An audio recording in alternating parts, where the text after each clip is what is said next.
I finally know why the plane couldn't land. I finally know. It was just a normal flight to Hawaii in the summer for a vacation. It was going to be a nice break from my crummy office job. I was in the middle of my flight when an announcement came on. Everyone will need to stay in their seats. I thought to myself, that's odd. There has been no turbulence this whole flight. I brushed it off. Little did I know this was going to be one of the craziest days of my entire life. I started to feel tired and I closed my eyes to take a nap. Around 2 hours later, I woke up. When I woke up, I asked the person beside me what time it was. No response. I look into his eyes and just a blank stare. I ask again, "Hello, can you hear me?" Still just a blank stare. I press the flight attendant button, and instantly the hairs on the back of my neck start rising as I see the flight attendant walk out. With a blank stare. When she gets to my row, she turns her head at a 90-degree angle and looks down at me and she says, "What would you like?" I responded, "I would like to go to the bathroom," but I didn't know if we still had to stay in our seats.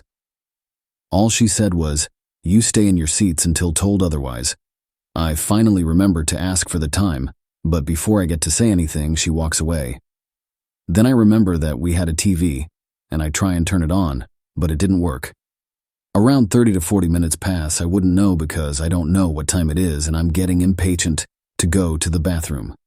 Then I tried and get up, but as soon as I got up, and flight attendant identical to the one I saw earlier walked over to me, turned her head and said, "You will stay seated until you are told otherwise."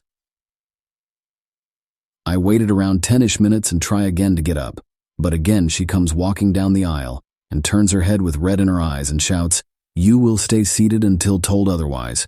I'm just frozen in place and all I can think of is ways to escape, and I keep thinking about just opening the door and jumping out.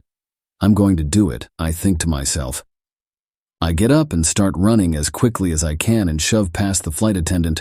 I look over my shoulder and everyone has a blank stare. I get to the door and jump. When I jump, there is nothing, no ocean, no sky, no sun. And then, as quickly as it started, it ended now with the ticket girl saying, "Enjoy your flight." I now realize she looks identical to the flight attendant.